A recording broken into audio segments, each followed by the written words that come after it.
I'm just gonna be honest. I was not thinking about posting this today. Number one, I was thinking about because originally I was supposed to post this yesterday, and then I was like, well, I had to do a car wash this morning. My friend was over. I wanted to spend time with her, and I was like, I'll just post it tomorrow. But I'm like, you know what? It's 5:30 right now.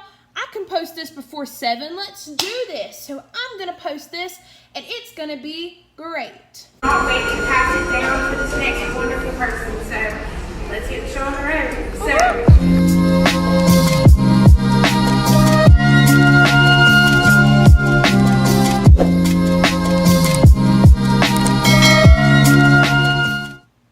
Okay, so as you saw in the title of the video, which y'all, if you don't know who this lady is, go look her up before you watch this video, and then watch this video and be amazed by her because she is such a blessing to talk to. But I had an interview with the great, the legend, Jan Smith, owner of Jan Smith Studios, aka Mama Jan.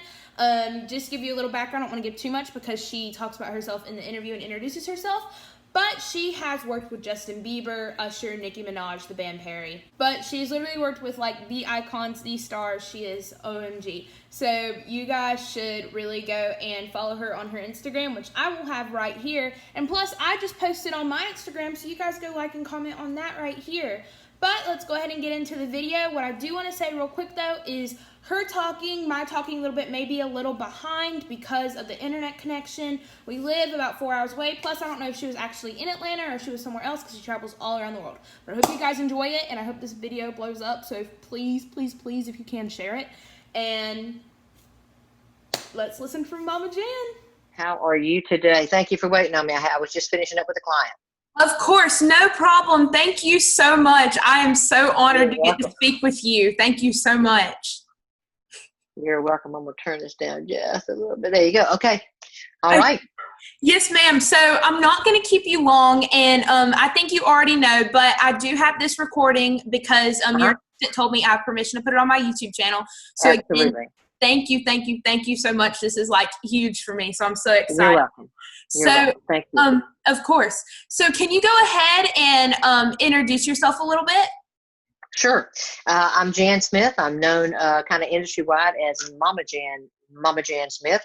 And I own and operate Jan Smith Studios in Atlanta, Georgia. I also own Homegirl Music, which is my recording studio, and Mama Jan Music, which has to do with everything else that I do in artist development. That is awesome. And you don't know me, so my name is Amiyah. I live in Waycross, Georgia, which is about 4 hours south of Atlanta. Right, yeah. And I am in 4-H. I'm a big 4-Her. I'm a big performing arts 4-Her, and I'm a part of our performing arts group, Clovers and Company, which back a couple years ago, they told me that you helped at Rock Eagle at their music summit, and you have a couple of your team members go. So we appreciate you for doing that as well. Yes, ma'am. So I'm going to go ahead and get started. I don't know if you know, but like Clovers and Company has a big history with music artists. We're going into our 40th year this year. We've had our biggest artist, I think, is Jennifer Nettles from Sugarland. She was in Clovers and Company. Who was one of my clients, yeah. Yes, ma'am. Yes, ma'am. And Callista Clark. And Callista Clark is another one, yeah. Yes. They are both so awesome. So I'm going to go ahead and ask you the questions. So question number 1 is, how did you know that music was your passion? So I was kind of born making up songs and singing and hearing in color and knowing harmonies just naturally. So it wasn't really that I recognized it as a passion as much as it was just the world that I knew, even from being a child. I think growing up in music and beginning to write songs and play instruments led me down that path to writing songs and performing in bands, and then later helping other people and working in production. So it's just been a process of my life being knitted together. And I think ultimately what I would tell you is that God gifted me in a particular way. I mean, I could have been a plumber or an architect or a doctor or anything else, but music was always kind of my mode of expression. So it just became what filled my life up and obviously my passion therein. So I don't know that there was ever a moment where I knew that, as much as I just knew most of my life that's what was driving me. Yes, ma'am. That is, oh my gosh, that is so amazing. God is good. He is truly good. All the time. Yes, All the time. ma'am. Okay, so question number 2 is, what inspired you to start Jan Smith Studios and share your gifts with others and have them share theirs with you? So Jan Smith Studios really wasn't my idea. I didn't grow up thinking, oh, I'm going to become Mama Jan and be teaching all of these people and working in studios with different artists.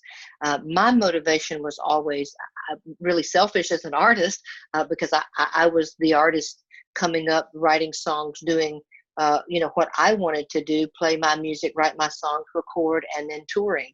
So it wasn't in my mind to do all of this. I think that what happened is, by virtue of being in studios and helping other people and learning the craft and having my skill set honed, as I kind of moved into middle age, where our industry is not very kind to women, but I was still performing and recording and touring some.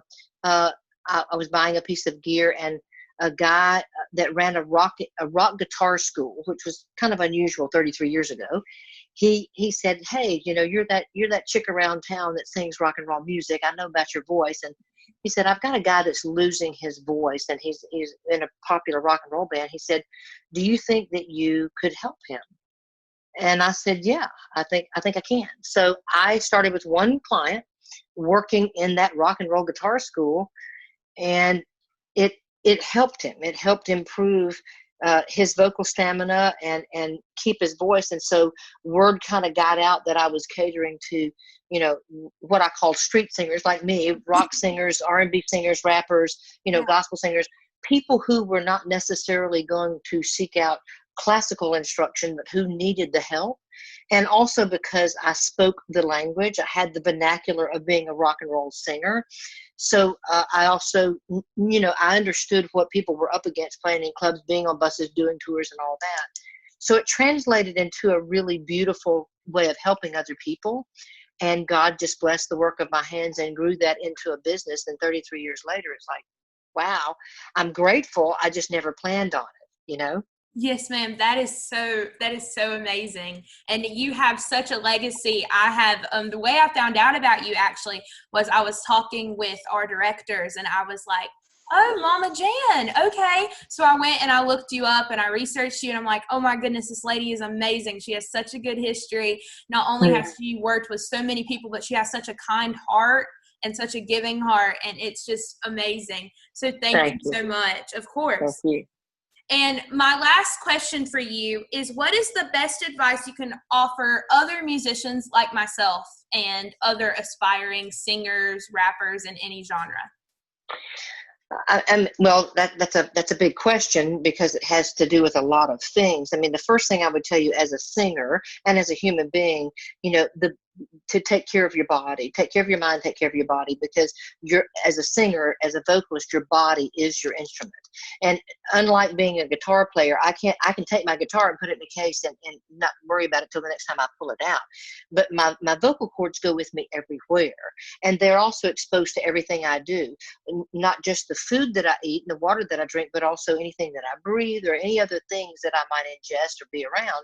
And so, because there's no synthetic fiber on the planet Earth, as of today's date, 2020, that medical science or technology has been able to come up with that can replace or duplicate their function in your body, they're pretty highly specialized and pretty delicate.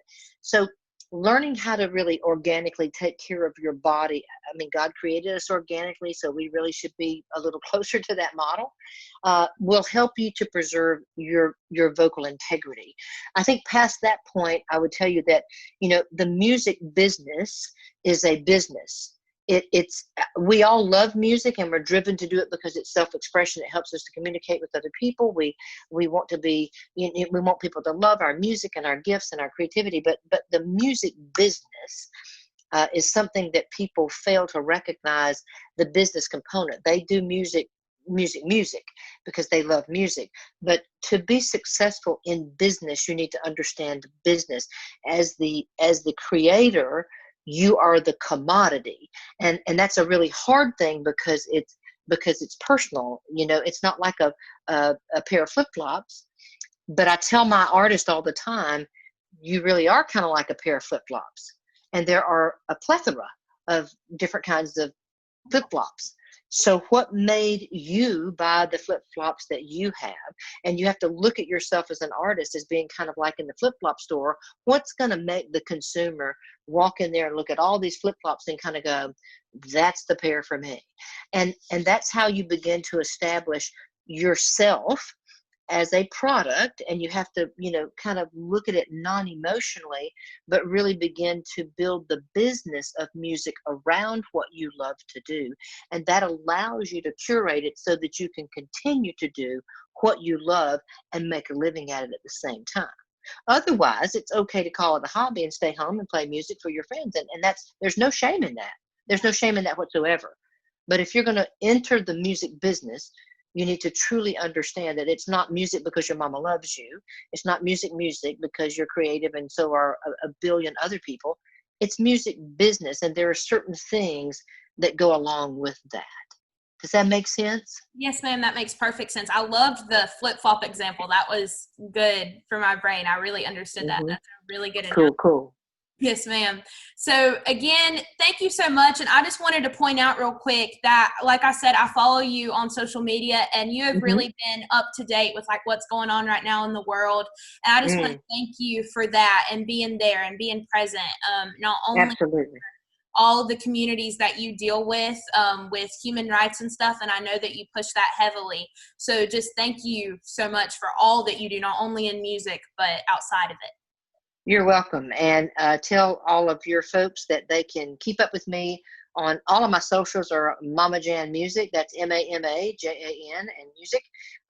And I appreciate the integrity of what you're doing as a young person, and that you're bringing information to other people who might not be able to access it. So thank you for that and for this opportunity to talk with you today. And a big shout out to 4-H for all the wonderful work that they do.